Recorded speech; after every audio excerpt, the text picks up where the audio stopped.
As I was working with this, I had to just tie it up really quick, and it just kind of became this. It fell into this spot, so I tied it up, and it looks really fantastic.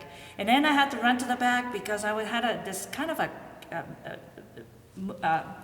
sort of lighting up moment, and I thought, wow, this is really a cool look for just a real simple Christmas. Just putting a couple of ball on here, just decorate it up like that.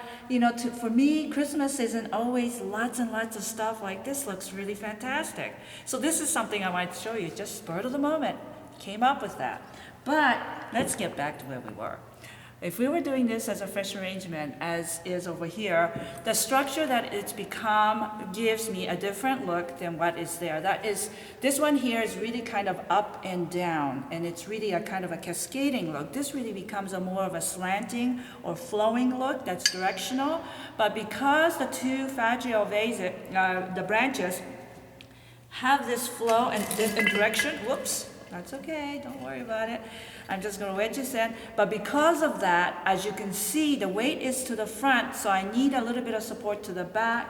So what I'm going to do is create that direction to help balance this design. So I'm going to work into this equisetum, and this is being wired, as I've shown you in some of the previous episode, and I'm going to bring this out to the back and then to the front, because this gives me actually that weight that it requires. Even though it's a very light material, when I attach it into this, it gives it that sort of switchback that helps actually anchor and give a little bit more visual weight to that back side. So I'm going to do that twice, because repetition is always good, to make a little bit more emphasis. And so I'm going to bring this back and around. And this is the reason why we need to wire it, so that you get that real nice sort of sleek look and having a little bit more control of your product. So I'm going to bring that back, and that helps you visually make that balancing act that we're looking for.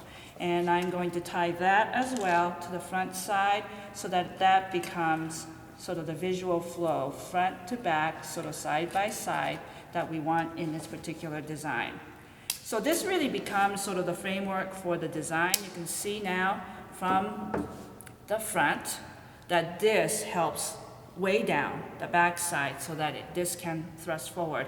In a design like this, basically, my recommendation is to keep it very simple. You don't need a lot of product because it's so beautiful already. So what you want to do is just put one or two things, and some of the recommendations are, as we see here, mini callas would be wonderful flowing through there. It could be also something like the anthurium, like that.